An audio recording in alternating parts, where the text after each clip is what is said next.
Good evening. Welcome to the Matarango Museum. It's wonderful to see such a large, handsome crowd here. And it's what we always hope to have, because we try and bring the community excellent art, and so we're very happy when we have a good crowd turn out to meet the artists and see what we're offering. For those of you who haven't been here before, if you're a member of the museum and you buy some of the artwork tonight, you get a 10% discount. So it's worth your while to pick out your favorite and run in with your money. We want to thank our sponsors. Each of our exhibits are sponsored by some of our very generous people here. Judy Fair Spalding, who buys a year's worth of sponsorships, and we love her. For other things, we appreciate it very much. Daniel Coos, who's been a sponsor for us every year. Aletha Jensen, who is a physical therapy. She also has been a long-time sponsor, and Arrowhead Mobile Home Park. So when you see these people, thank them very much, and let them know that they're appreciated. Tonight we're trying something a little new. We're having a joint exhibition. We have two artists who have very complimentary artwork, we thought, and so it's been great fun to put it together in a show for you. Carroll Lair, who does the baskets, and she will give the first talk, and she'll tell you all about what she does and how she does it. And Francis Nichols, who is does the oils and watercolors, and she will give the second talk. So Carol is from Bakersfield, so she's a neighbor of ours, and Frances is from Ridgecrest, so she's a local gal now. And so they have named their exhibition Desert and Sea Expressions. And so without further ado, I'll turn you over to Carroll Lair.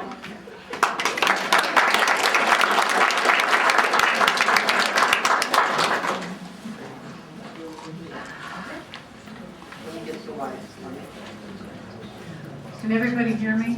Yes. I can't tell you how happy I am to be here tonight. I'm very honored that my friends from Bakersfield made the trip across the desert to be here, and also my friends here in Ridgecrest, and I'm just very honored. When I was a child, I always felt a closeness to Native Americans. I think I was attracted to their relationship to the earth and their reverence for the earth and their ability to use the natural materials around them. I greatly admired their skills. I started making pine needle baskets in May of 2006, and it all began when Colette went to a Native American group and started learning to make pine needle baskets. At that particular time, I wasn't really at all interested in making pine needle baskets, but a friend of ours, Teresa, who is a very accomplished basket maker, agreed to show a small group of us how to get started. So she showed us some basics, and I made my first basket, which was this one here. Raffia and pine needles, solid as a rock. But Teresa was very encouraging, as was Colette. My second little effort was this little basket. And I had seen pictures of little tiny mini baskets, so I thought I would make one of those. And Teresa said, well, why don't you make a lid for it? So not having the foggiest notion really how to make a lid, I just did the best I could. So that was my first little basket with a lid. I just kind of kept going on my own, with my own ideas and my own vision. Early on, I switched from using raffia, which is a long fibrous material from a particular kind of palm, and I started using artificial sinew, which is a very strong wax nylon thread. And it approximates the natural sinew that the Native Americans used. I liked working with the sinew, and I liked the way it looked in a basket. I saw some items made with the sliced black walnut shells, so I made some items using the walnut shells. We went over to Morro Bay and I saw seashells cut in slices, and I thought, ooh, those would be nice. So I've done quite a bit of work with the seashells, using them as centers and sides on baskets. One day I was cruising the internet, I saw gourd drums, like this red one here. So I got some big gourds and I started making some drums. That led to making gourd bowls. My friend Carol Chandler here in Ridgecrest asked if I would do a gourd with a dream catcher in it that she could put a light in. I said, well, I think I can. So then I made a number of different gourd lights that you see here tonight. We went to the Native American Center that's near here, up near Wolford Heights. I saw the devil's claws, and I made a couple items using those. I also saw little baskets made out of horsehair, and I thought, ooh, that's interesting. So the little baskets in the glass case over there, there's 2 pine needle, but the rest of them are horsehair, and that's kind of my passion at the moment. I'm really liking working in that medium and liking the way it turned out. Most of my ideas come to me early in the morning, late at night, when I'm in that twilight state between sleeping and being awake, and sometimes when I'm driving.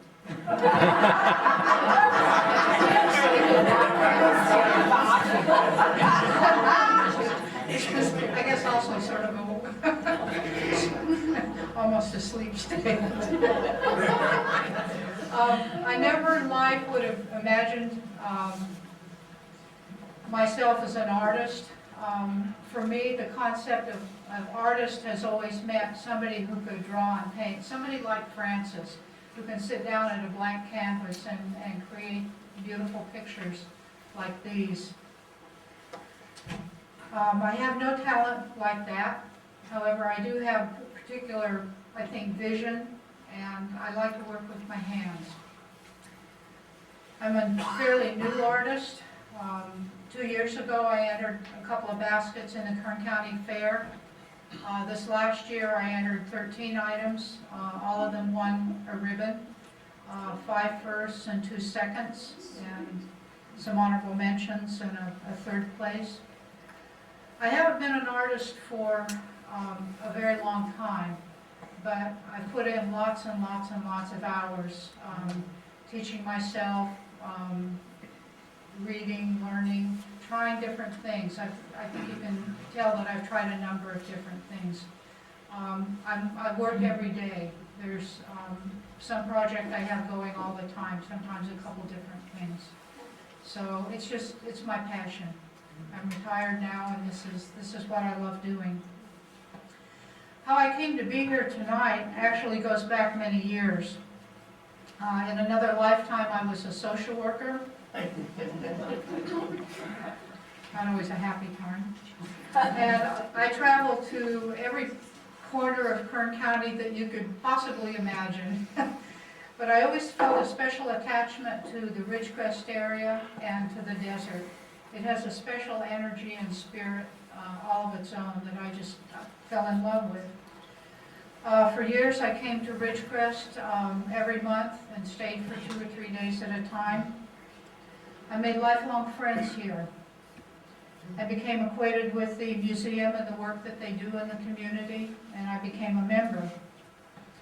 So this last year when I got the newsletter and saw the announcement for the artist members art show, I thought, well, I'll bring one of my little baskets and see what happens. And it was very nicely received, and that led to being chosen for this show here, and I can't tell you how excited I was to be selected. Somehow it's just very, very fitting that I should be getting this opportunity here in Ridgecrest.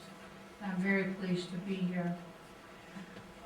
What I'd like to do next is run through some pictures kind of quickly and show you how I make a pine needle basket and also a gourd bowl with a lid. So here we go.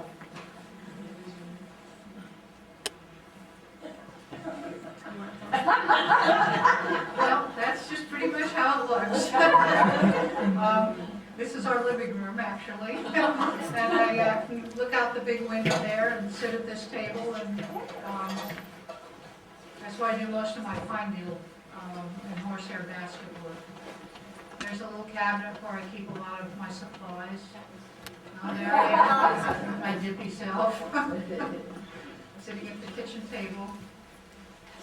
You see piles of newspapers behind me there that I don't have time to read. Doing other things. These are some of the things that I use with pine needle baskets. Scissors. I cannot function without my magnifying glasses anymore. And scissors. That spool of brown material is the artificial sinew. It comes in all different colors. Some of the stuff I use in working with gourds, handy dandy little cordless Dremel tool on the far right. And when the table gets crowded, I hang things through the ceiling. Okay, so you start with pine needles, of course. The longer the better. Take off the caps, wash them off, dry them. When I start the center of a basket, I soak some pine needles to make them limber. And this is a basket that I'm starting with a shell in the center.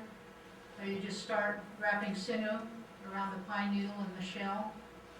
And then lay down the first row of stitches, which is really important because that kind of sets the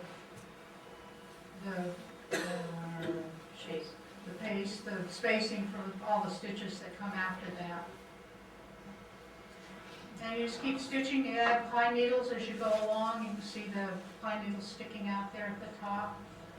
When I get the base about the size that I want it, I'm using blue-green sinew here in what they call a split stitch. And then you start bringing up to make the sides, start bringing the row of pine needles up on top of the last row instead of parallel with it. And this is a basket where I'm adding 4 shells to the side. So with separate sinew, I attach the shells to the top row of the basket there. You can see the pine needles sticking out the side. I'm going to just wrap sinew around those. A couple of wraps through the shell, and then down the other side. Here it is with all the shells on it. And come over the top of each shell, do a few stitches over the top of the shell. More stitches till you finish. This probably takes the longest and is one of the hardest parts of doing a basket, is getting the shells at the right spacing and right angles. So that's basically how I do pine needle basket. And making a gourd bowl with a lid. First you start with a dirty, ugly gourd. Farmers just leave them out in the field to dry. And they have mold and dirt. So you soak them in water, scrape off all that yucky stuff off the outside. Finally you get it clean. Dry it real good. And this is just a little contraption that I use to, I want to make. Can we buy one of those? Hopefully. What'd you say? Where can I get myself one of those? Catalogs? I wanted to try and make 2 bowls out of 1 gourd, so I make them approximately in half and then just twirl the gourd around the pencil. It makes a line. And I do all my gourd work outside. Gourd dust, has mold and all kinds of stuff, and it's very irritating to your eyes and to your lungs. So you have to wear a dust mask and you have to wear protective glasses. So I just use an old pruning saw to start the cut, and a jigsaw to make the cut. And I always expect spiders and bats to fly out. But that's what the inside looks like when you open it up. All those seeds and all that stuff dries up and gets very hard. So I have this attachment to an electric drill. That ball twirls around, helps grind out all that stuff on the inside of the gourd. And once you get it all cleaned out, it looks kind of like that. See, it's stained on the inside from the moisture and the mold and stuff. And I use wood filler, mix it with a little bit of water, make kind of a thick gloppy paint, put that on the inside. It kind of covers up some of the dips and pits and imperfections on the inside of the gourd. Once I get it all done, it looks like that. Let it dry real good. And sand and sand and sand and sand and sand by hand. Get it really, really smooth. It may look rough, but it really isn't. That's quite smooth. Then I use acrylic paint to paint the inside of it, whatever color I want. A couple coats of gourd varnish to seal it and make it nice and shiny, give it a nice finish. On the outside of the gourd, I use gourd dyes that come in different colors. They allow the pattern of the gourd to show through, which I really like. And then a couple coats of gourd varnish. Then I wanted to do a lid for this bowl. I don't know what possessed me to do such an involved project for this particular demonstration, but then I do that's a piece of gourd, round gourd, paint it and dye it the same way the bowl. I drill holes around the edges of the lid and the bowl because I'm going to put pine needles. And that's the lid all finished. A lot like making a basket. You just start in the center and just keep working out, adding needles and stitching as you go. But on the inside you have to put a lip so that it fits down in the bowl. So the separate pine needles, I start doing the lip for the inside of the lid. That's the bowl, finished with the pine needles on top. And there's the finished bowl. It's the one that's in the back there against the back wall. And then you take a nap. That's our little dog Baby and that Sophie with her big nose. So that ends my part of the presentation tonight.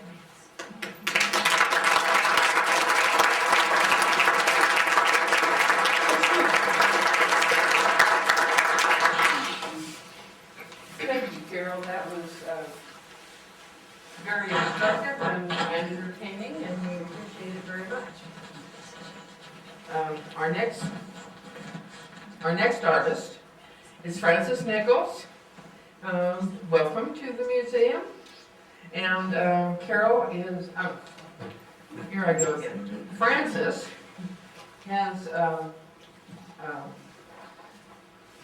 presentation we just have to switch, and I don't know how we do that. Where's Carol?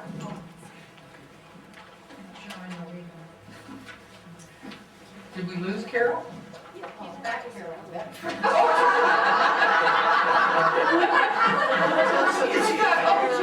She knows what to do. This is so great.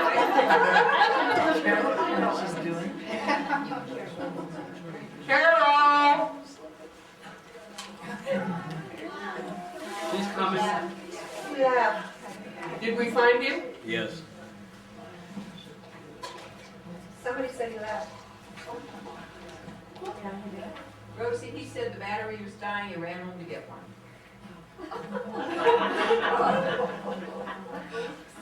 That's what it sounds like.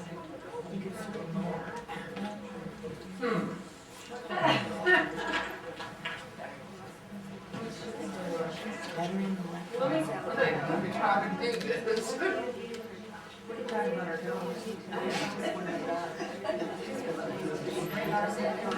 Yeah, it's kind of sticky, but what I need to do is get the slides off without losing them.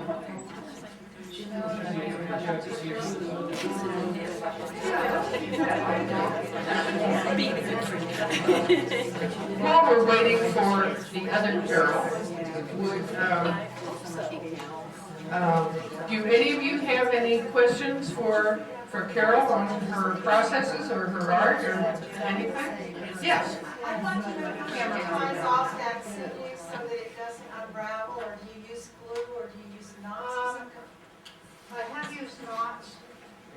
Because I couldn't see it at all, it looked so perfect.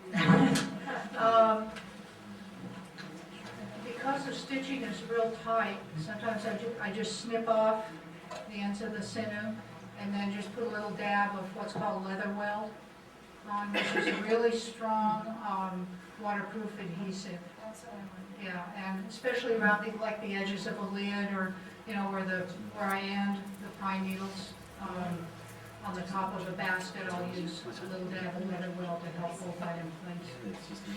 Any questions? I've got one. Yes. When you're making the baskets, after you soak the pine needles to start, you have to keep them wet the entire time. No, then I switch to dry pine needles. Dry with it. Yeah, I just use, if I'm doing something with a large center, I can use pine needles without soaking them. But if I'm going around a shell where there's kind of a sharp bend or something real small, then I use the soaking needles. What's real smooth? Sorry. Real sinew that the Native Americans used was from animals. It was like tendons, like ligaments, and it was long fibers, and it could be split into smaller pieces. The artificial sinew, you can do the same thing. It can be split into thirds or fifths. A single strand. Yes. When you went for the training to the cook center and stuff, did they talk anything about using the watertight baskets and if there was any skill involved, or did you guys sure work or anything? Well, let's see. No, I haven't really heard anything. I didn't hear anything at the center about that. I know water baskets certainly can be made waterproof.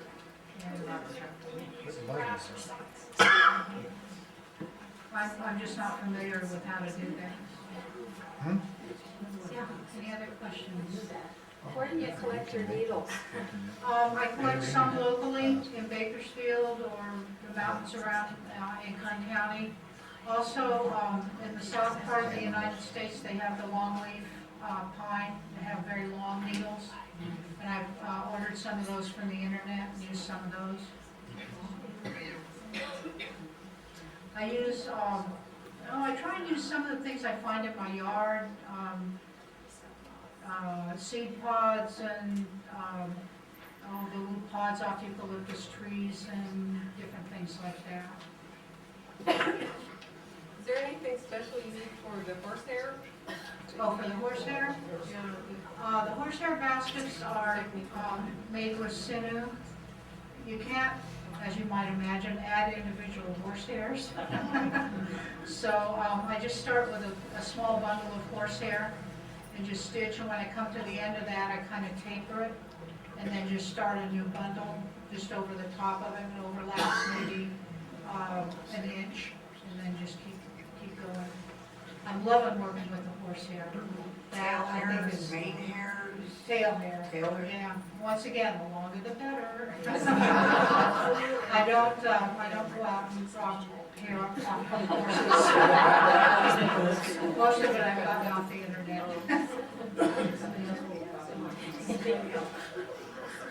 Have you ever thought of doing human hair baskets? Well, not really. As much as our dogs and cats shed, I wondered if there was somehow I could make something out of their hair.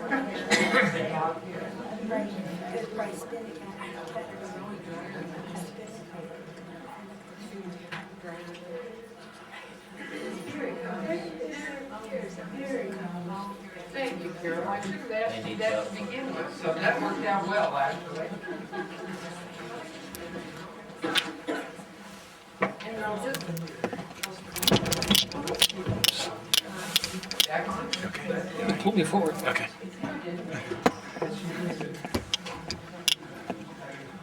Okay. Francis is going to do slides.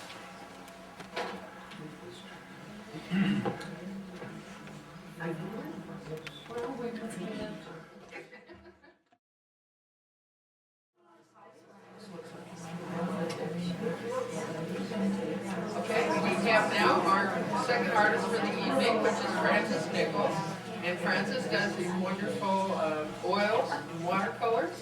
And we are just very thrilled to have her here. And Francis, I'll turn it over to you.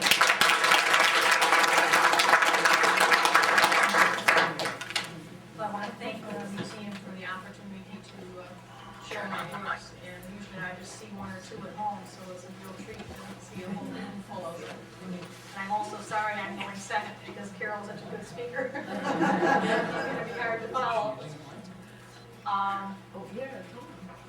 I've always been interested in art. My father was an architect, so I enjoyed drawing from an early age.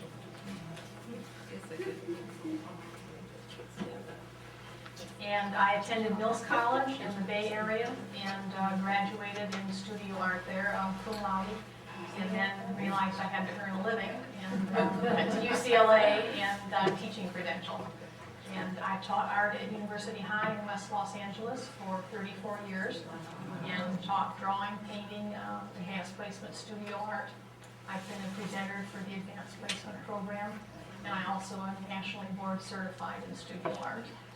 About 2 years ago, I retired and got to start doing my own painting. And I also took UCLA extension classes, and that was when I became interested in landscape painting or plein air painting. And if you don't know the term plein air, it really refers to, it's just French for, outdoor painting. And I would go out on Saturdays and paint with some of my UCLA instructors. That would be Elgar and David Wines. And then when we took some trips to Europe, I would take canvas or sketching along and do that. And just pursue that on my trips with my husband and my family. The workshops I've taken and people who've influenced me, the first slide would be one by, whoops. Okay, this is one by Tom Lynch. Many of you are watercolorists, you probably have heard of him. And I've also done workshops with Tony Couch, Tom Fong, and I've done some oil painting with Mario Mirkovic. So those would be the main people who've influenced me.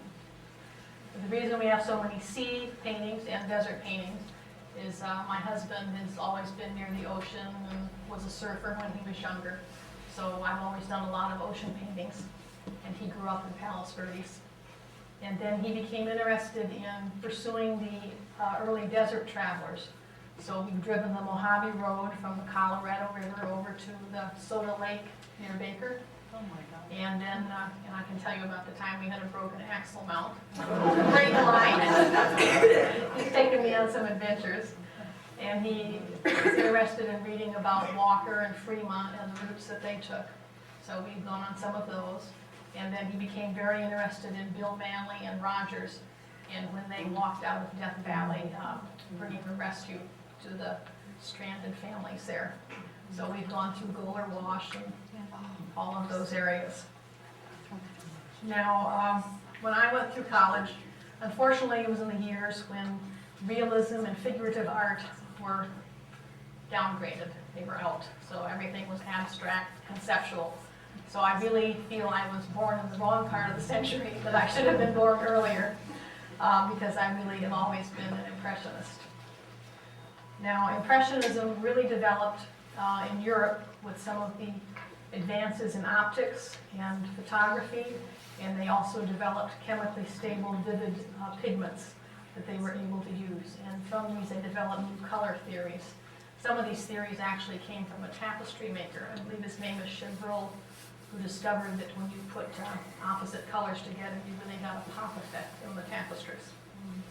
California Impressionism really flourished in 1900 to 1930 in that area. And after 1930, we had the Depression, and most of the artists went to work for the WPA, and it really ended as a movement. So I'm going to give you a little art history now after hearing about me, and we're going to see a few California Impressionists. This is Edgar Payne, and he painted extensively in Switzerland before he came to the U.S. and did a lot of mountains. This is called Sierra Divide, and the LA Times called him the god of the mountains. So I really liked his paintings. This is by Anna Hills, San Gorgonio. This is Allison Clark, the California mountains near Lone Pine. Dedrick Stupper, Palm Springs Desert. You can see what a nice job he did of capturing that light in the sky and then the light on the desert floor. Franz Bischoff, this is Untitled. And the next two are by William Wendt. This is Morning Shadows. And this is Eucalyptus Trees and the Bay, so it's probably up in the Monterey area. The next two are by Benjamin Brown. This is Autumn Glory. And this is Poppies near Pasadena. This is John Gamble, and it's the Santa Barbara Hills. William Ritchell, Purple Tide. Albert DeRose, Point Lobos. Bruce Nelson, The Summer Sea. And Guy Rose, Carmel. And I think probably Payne and Bischoff and Guy Rose are my favorites out of that group. If you're interested in seeing any of these paintings, most of them are available at the Irvine Museum down in Orange County. And then currently people who are painting, I would say my favorites are Dennis Doheny and Clyde Aspvig. And they will both be at the Autry Museum's Masters of the West show. That's going to be February 2nd through March 2nd. And the other show you might want to attend in LA is the LA Art Show at Barker Hangar in Santa Monica. And both Doheny and Aspvig will be in that gallery. And I think Cargis Fine Art carries some of their work. So just a little basic color theory now, because I used to be a teacher. I like to make sure you all get some lessons. So we're talking about some of the optical things that were discovered that the Impressionists took advantage of, and they saw that when light was passed through a prism, you got the rainbow of colors, and you will notice there is no black. So they did not use black in their paintings. When you organize these colors into a color wheel, you come up with the three primary colors, red, yellow, and blue. And from those you can mix the secondaries, orange, green, and purple.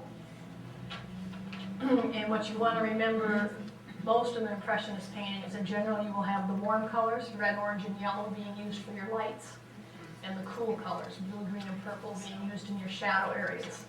And where you get the real intensity of color conflict and the pop in your painting is when you put the opposite colors on the color wheel next to each other. So if you have bright yellow poppies, oranges, you want to put your blues and purples in the shadows. This is my color palette. And you notice again that I don't use black in the oils or black in the watercolors. And I do mix the colors with white in the oils to achieve light. And for darks, I'll mix phthalo blue with cad red or alizarin red, or I'll mix the phthalo blue with viridian green to get the darks. Now in a watercolor, you achieve your lights by the transparency of the paint, allowing the white of the paper to show through. And then again, you would not use black, you would mix it from your colors. So some of the things that you want to look for in making a good watercolor are, of course, you want to avoid having the main interest in the center of the picture.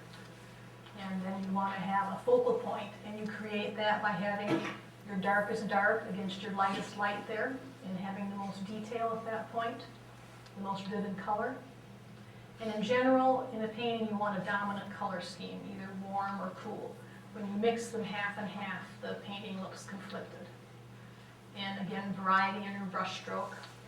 And you may want to make use of some experimental techniques. And in that first Tom Lynch painting, Those would be some of the things he's influenced me on, using salt, scraping, washes, spattering, putting paint onto acetate and imprinting it. So that's just some more listing. And if you have small areas of white you want to protect in a watercolor, you use what's called mascoid. And it's a little bit like rubber cement, and you paint that on, and then you can paint over it and paint a big wash or color area, and when it's dry, then you can remove the mascoid so that you can have delicate light grasses against a dark background. So when I'm starting in oil, I really lay in the darks first. And then I would put in more of my middle values. And then I would put in more of the finished colors. Now, we talked about plein air painting and painting outside. Well, when I was young, it was fun to go out and spend all day Saturday and hauling a chair and an easel and all of that and getting a suntan. But as I've gotten older and with digital cameras, it's much nicer to take some pictures or do a little sketch and then come back and paint at home. So this is an abandoned house in Cantil. This is near Desert Springs, and that's one of the springs that Manley and Rogers stopped at.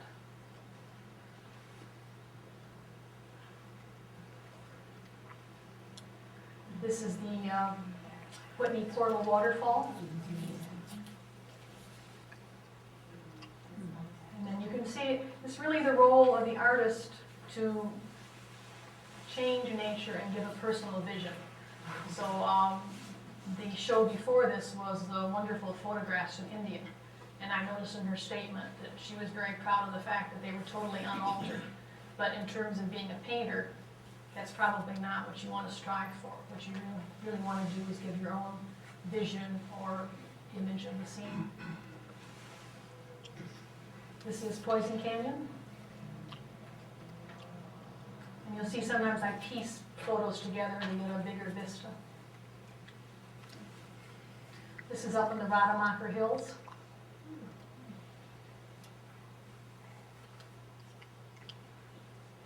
And another one in the Rademacher Hills.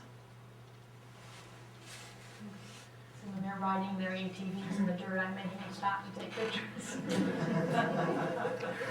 This is Mesquite Canyon Springs, and that's the Garlock Road on the left side there.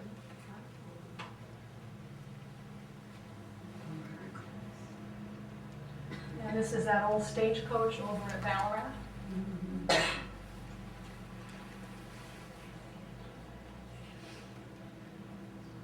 This is in Wilson Canyon, looking back towards Searles Lake, and again, the springs that Manley and Rogers stopped at are right behind me. That's a cattle chute in Cantil. This is just in the high desert in the springtime. That's the Red Rock Canyon. And the canyon that Manley and Rogers came through after stopping at the Indian Wells Spring was the canyon just east of here, Last Chance Canyon. Half Dome. Just an autumn scene. This is Palos Verdes. Bishop Creek. Just high desert in the spring. This is the Powers Well Corral and Chute there up in Indian Wells Canyon. This is up near Parchers on Bishop Creek. And this is where the Poison Canyon wash ends as you enter Trone, and then you would turn off to go to the Nichols. This is the creek right below the Mount Whitney waterfall. And this is up in Monachi Meadows. The ranger and the pack train happened to be coming by as we were going in, so I got a nice photo to work from. And actually, even though Walker Pass is named for Walker, the first time that Walker crossed the Sierras, he actually went in closer to La Lancha and then went up through Monachi Meadows. Joshua Tree. It's just a nice dead creosote bush My husband says if he never sees another dead tree, he won't care. And another Salisbury's Peninsula picture.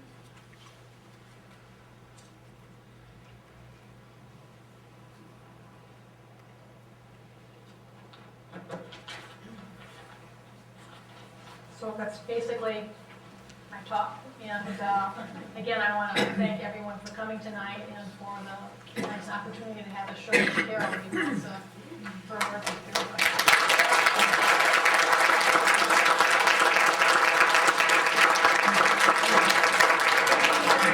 Does anybody have any questions? For Francis? And you like that you have a watercolor grant?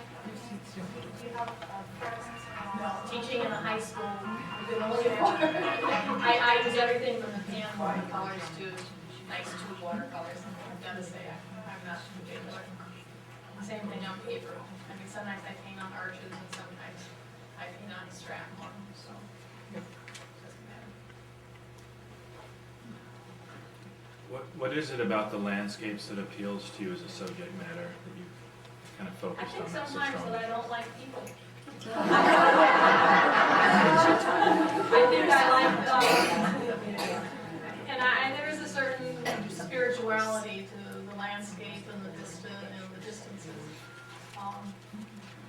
And I know I think there's only people on the one page.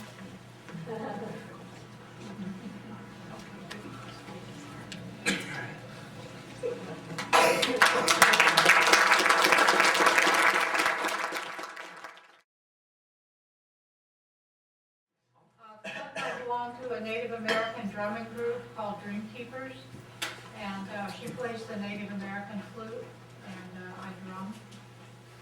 She's the one with the talent. And we call this drum beat Marcy.